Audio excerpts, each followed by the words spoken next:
It's recording? Yeah, it's recording now. Okay, so I'm good to go, right? Mm-hmm. Alright, folks, how do I look? Do I look good? Yeah. Alright, good. Alright, folks, this is what's going on here. You all know that I've been in a situation where people say, oh, stop being a victim. No, I stopped being a victim a long time ago. I fought back by helping people. There's a case that I'm helping out, and it's really sad. This woman has lied. This woman is on drugs.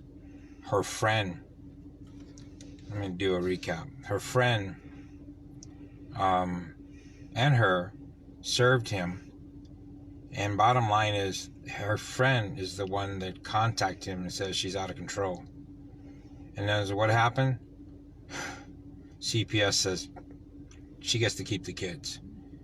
So, let me read what I just found out today, which I should have gotten a couple of days ago. Valley Briefs, Calexico, woman arrested for drug smuggling, by Vincent Osuna, staff writer Michael Maresh, staff writer, and Tom Bodis, editor-in-chief, January 24th this year, 2020.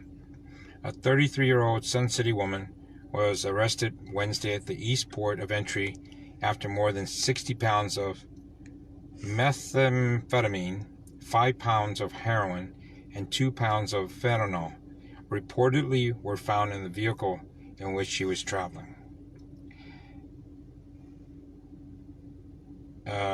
She was taken into custody at 4:20 p.m.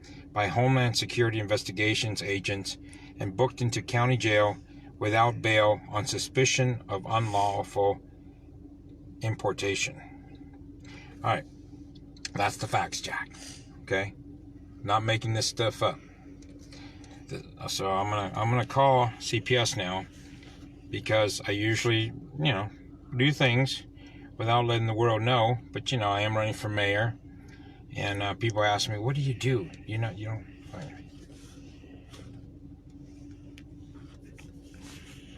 Your call may be monitored or recorded for quality assurance purposes. Su llamada puede ser grabada o monitoreada para calidad. You have reached the Riverside County Child Abuse Reporting Line. Usted ha llamado al condado de Riverside en línea telefónica para reportar el abuso de niños. To continue your call in English, please press 1 or remain on the line. Para continuar,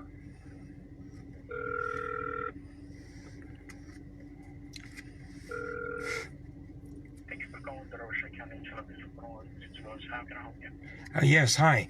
My name is John Denlos, and I'd like to report a very serious situation, a kind of a sad situation. I know the guy's name. The person I'm reporting, her name's Amber Reyes. Okay? And the reason why I'm reporting is that... Huh? How do you know Amber? I know Amber through her ex. I'm helping him out with his legal case, and also his family case. He never knew he had a restraining order set on him because she was serving him illegally. And so he had called CPS, I don't know, back in November. He had called CPS, and I don't know if her name is Michelle or Mitchell or whatever. But she basically, even though we provided proof that this woman's a drug addict, they let her keep the 3 kids. And so here's the reason why I'm calling, because the ex, he's afraid to call you guys, because when he found out that he has a restraining order, he says, I can't have any contacts with her or the kids, or otherwise they're going to put me in jail. So I says, well, you have to call CPS, because she was just arrested. Let me read this news article that was sent to me. Wait a minute, hold on. I want to be specific as possible. I don't want to... It says here, on January 24th, this week, a 33-year-old Sun City woman was arrested Wednesday at the East Port of Entry after more than 60 pounds of methamphetamine, 5 pounds of heroin, and 2 pounds of fentanyl reportedly were found in the vehicle in which she was traveling. Amber N. Reyes was taken into custody at 4:20 p.m. by Homeland Security investigation agents and booked into county jail without bail. The reason why I'm calling you guys, and this is why I'm so afraid for the kids, her mother, when she found out that she's got money, came from Texas, and her mother is a drug addict. And we just found out the CPS worker on this case said that the mother gets to keep the oldest kid and the little kid, and the paternal grandmother is supposed to come back from Texas and hand over the second child to the grandmother. But the thing is we told you guys the mom is a drug addict. CPS didn't care. Then now they're giving the children over to the grandmother of the mother, and she's a drug addict. When is CPS going to listen to the father? And he can't do anything because he's got 2 criminal charges that she put on him, and he has to go to court next week on the 14th. And with this proof, it should be enough proof to prove that she's a drug addict. She's been lying. And so I'm begging you guys to take my information and help us out. Sure. Do you know the family's home address? Yes, I should have. I have everything here. The 29543 Oak Bridge Drive, Menifee, California, 92586. Now, on this thing here, the paperwork, she's living with a convicted murderer, but I'm assuming that he's somewhere with her, or if he made it back to the house, he cannot be with those kids. With the human trafficking happening right now, these kids are in danger. And all we asked that other social worker was to take the kids into custody through foster care. If the dad can't have them because of the criminal charges, take the kids in foster care. At least then the kids are safe. But not turn it over to her, because her family has a track record of being drug addicts.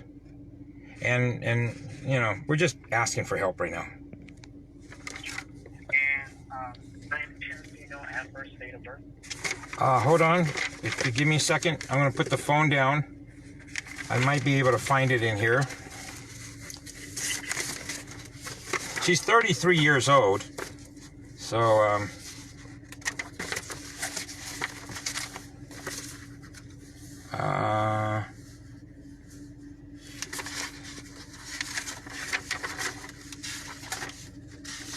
you know, I don't. Can I give you the case number? What case number? Court? Yeah, that way you can document that we have put the CPS worker's name and everything in it, and she didn't listen. Sure, yeah, that's no problem. Yeah, that way you guys can find all the information right there. It's SWD 1602623. And there are 3 kids involved. 1601623? 2623.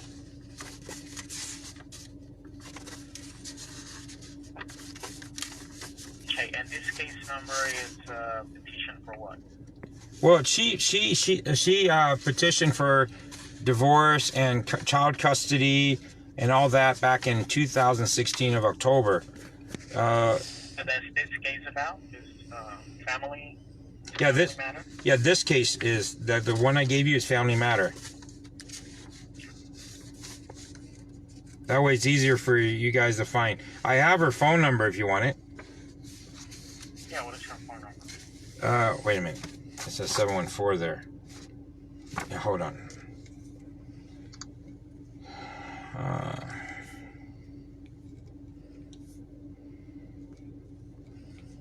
Okay, it's 951-643-9410. 9410? Yes, sir. And you said that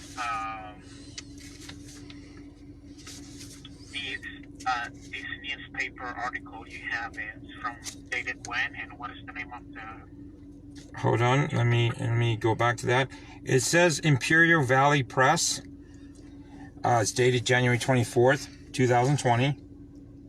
Imperial Valley? Yes, Imperial Valley Press. Dated when? January 24th, 2020. I guess about, 7 days ago?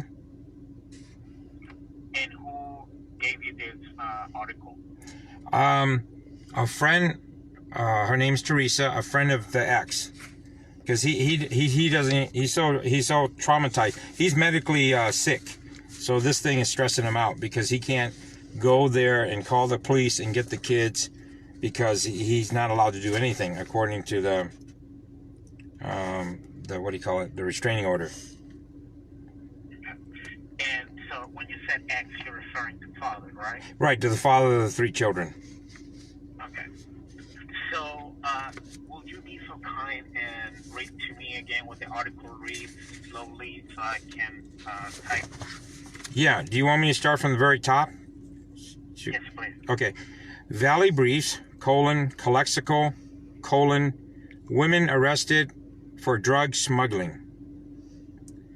Article written by Vincent Osuna, staff writer Michael Maresh, staff writer, and Tom Bodis, editor-in-chief, January 24th, 2020. The article reads, a 33-year-old Sun City woman was arrested Wednesday at the East Port. Okay, I'll slow it. Yeah. A 33 what? Year-old, and then they say Sun City, which is the city she lives in.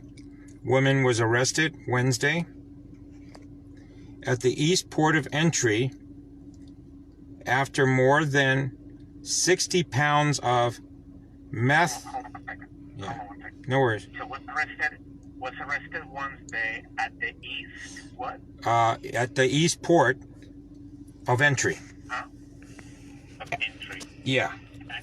After more than 60 pounds of, you caught up? Because this is a long word. It's basically meth, but it's methamphetamine. Uh-huh. And then 5 pounds of heroin and 2 pounds of fentanyl reportedly were What? fentanyl, Fentanyl.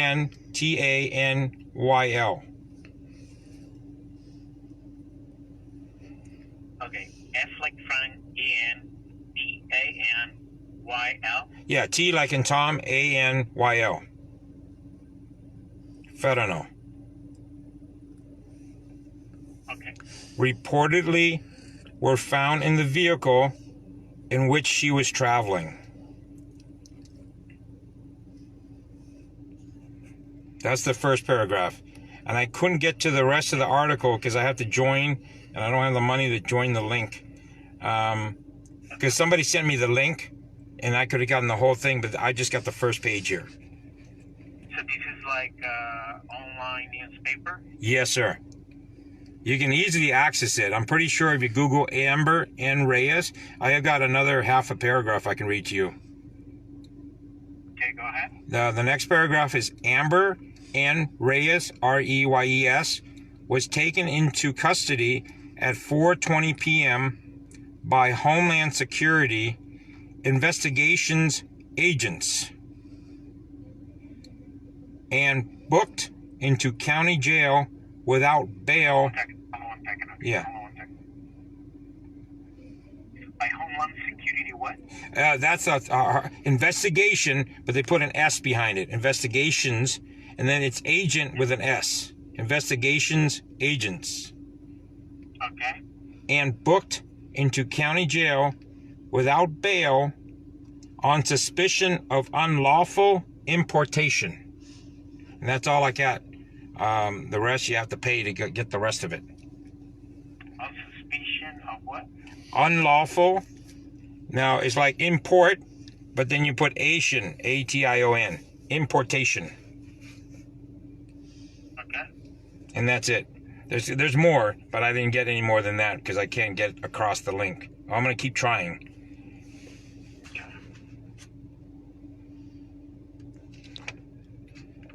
I mean, she's lied about serving him. She lied about the 2 kids. But the thing is he doesn't go to court until March. He goes to a criminal case next week. And after this information, I'm pretty sure they should be dismissing the case, or they're going to have to extradite her from her drug, whatever, to go and testify against stuff that he didn't do.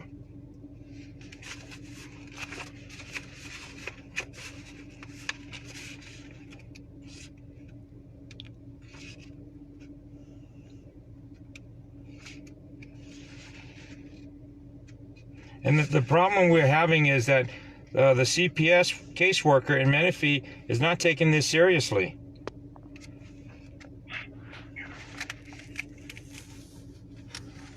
Now, according to this, oh, okay. Yeah, she's 33. I was looking at the income and expense declaration, but she doesn't have any date of birth anywhere here. She just has her year. She's 33 now. This was in July 17th, 2019. Okay, so when did you say that that report with CPS was filed, that one that you believe was ignored? It had to be sometime a week before November 19th or that day. You see, I'm not specific on I know it was in November last year. I don't know exactly which day, but it must have happened before November 19th because he filed after getting the information from her friend. As a matter of fact, let me see if I can get her friend's name here that you can contact to verify everything. Katie Wild, Kattie Wilde. This is her own friend who snitched on her. Oh, wait a minute. Oh, that's the other party's birthday. I'm sorry.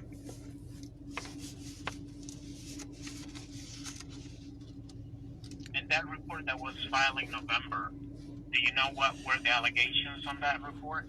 Yeah, I mean, if you got the time, I can read the whole thing. It's I mean, you can just. Oh, you know what? Here it is.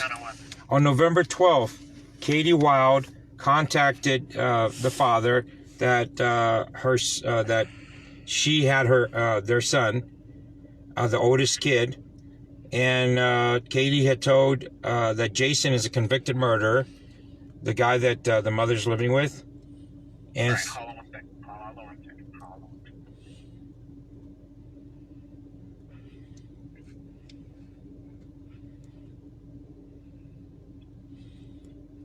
So the male name is Jason? Yeah, the convicted murderer that the mother's living with is Jason.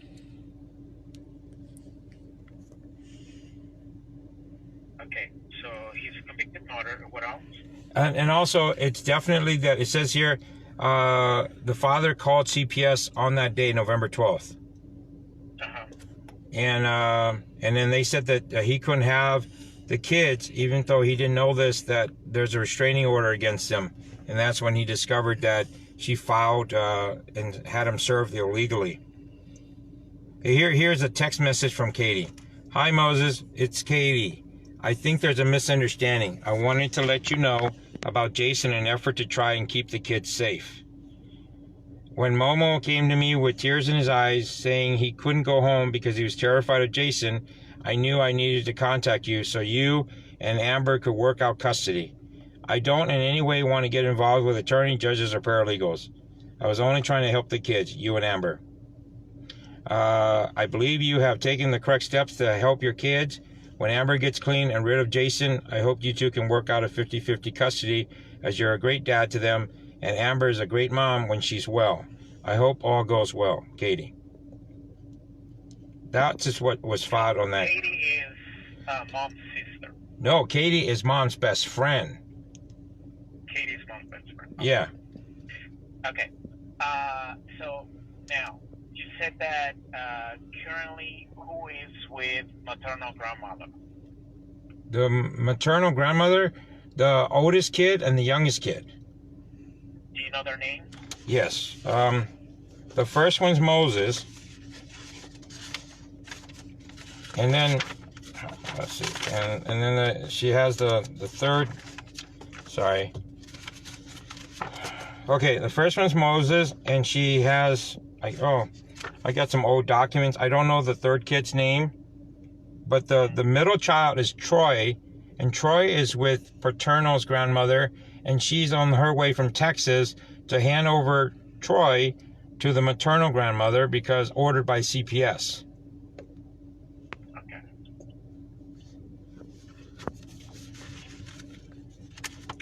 I'm gonna keep looking here for the third child.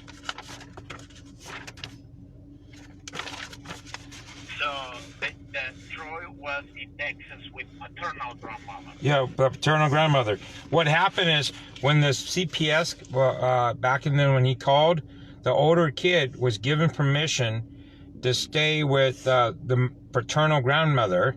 But what ended up happening is the paternal grandmother, I don't know what she was drinking, but she swapped kids, gave the older kid back to mother, and took the middle child to Texas with her.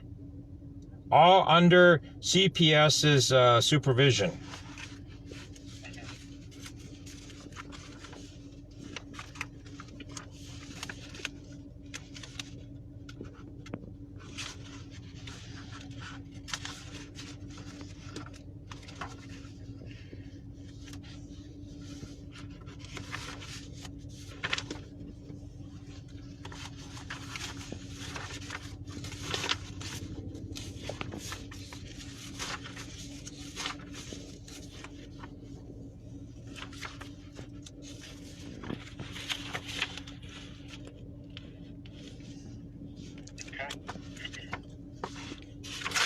Anything else? Any other concerns?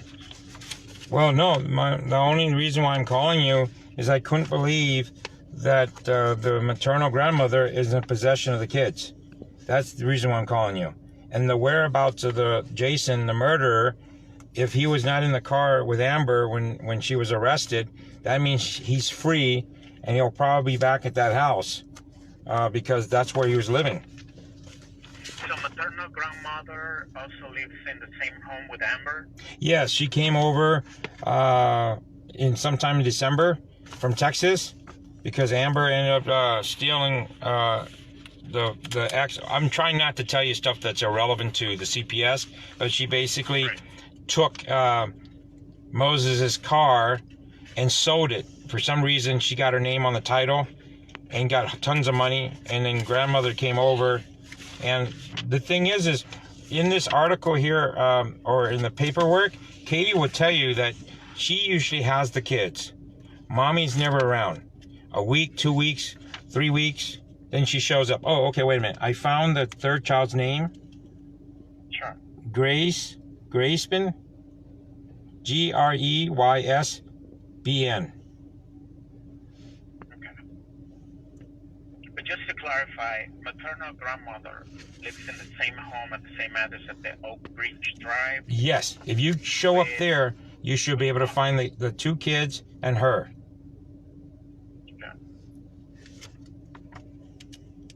Okay. So when does father have his court hearing? For the criminal case, February 14th. Hold on here. He has a mediation appointment, I believe, on February 25th, but I want to make sure I'm giving you the right information.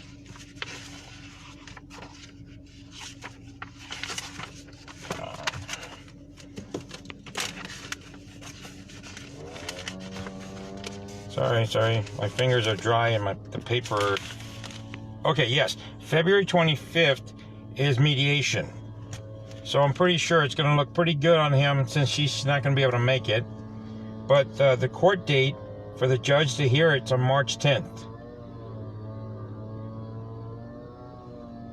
Okay, so mediation 2/25/20 and court hearing for the family matter March 10th. on March 10th. Yes.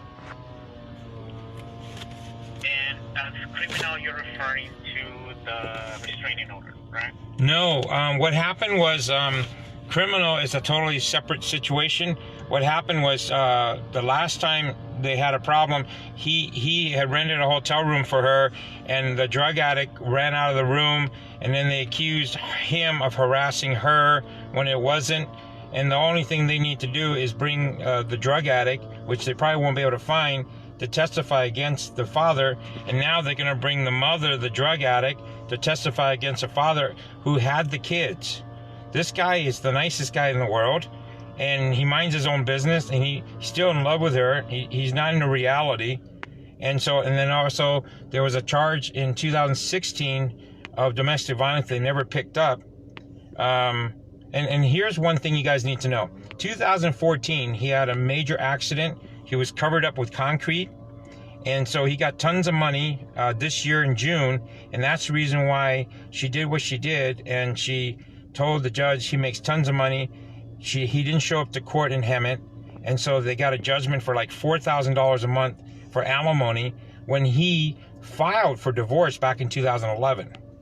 But the CPS lady didn't care about all that stuff. What we're trying to tell the CPS woman, Michelle or Mitchell, is that this woman's been conning this poor guy, and all this guy's been doing for the last 5 years is trying to stay alive, you know. So it's a big. What is your last name? My last name is Denilofs, Denilofs. Okay, and you are an attorney, or? No, I'm not an attorney. I'm. What it is I had this problem happen to me, and I lost my daughter, and I only just got reunited with her just this year, and after 17 years, because of women lies. So I'm an advocate, and what I do is when I find out people like this with cases or people refer me out, I also help CPS when they accuse me of stuff. What was it? Paul Joseph Quinn III. He's in prison because of me, because he was a pedophile. So that's what I do. I work for free. I do this to help people be heard, because You're like a family advocate. Are you with an organization? Or well, I'm trying to work with the NAACP, but I'm not black enough, and I'm just too rude and crude. I've been trying to join a legitimate organization, but I'm a freelancer. I'm too rough for these organizations. I won't do my hair for their... Do you want to provide a phone number for you? Yes, 213-318-7278. 213-318-7278. I live in Riverside, but I have a 2-1 area code phone number, because when I call people for business to help people out, they always seem to answer because they think LA is all that.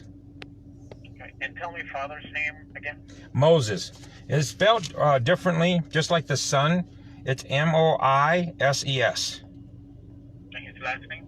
Estrada Jr. Okay. And do you know where he resides? Do you know his address? You know, he's in Orange County. Yeah. It's 2005 Calvert Avenue, Calvert Avenue, Costa Mesa, 92626. Any other information you need to add? No, that's it. Like I said, just focus on the drug addict's grandmother and the murderer, then I'm happy. Okay. So, what other information do you have on the grandmother? Well, the stuff I have on the grandmother, I don't have proof. I can't get her name to run a check on her, but all I ask is when you guys show up, just run a check on her. You'll see that she has a criminal background. And any... Okay, it's criminal or drug use? Drug use. Well, drug use. I consider that criminal. And I know the society doesn't consider drug use as criminal. But as a matter of fact, an attorney for Moses, who Moses fired, Nathan something, said that the last 40 years it's acceptable to have children and be on drugs. And I think that's kind of sick. Anything else? No, that's it that that's coming from my side. I mean, there's a lot of other stuff, but like I said, it's irrelevant to CPS. And I'm pretty sure if you guys open up the case, you'll see that this is not the first time that CPS has been involved, but this should be the last time. This should be an end issue. All right. So, John, I'm going to go ahead and process this info, okay? All right. Thank you. No problem. Take care. You too. Bye.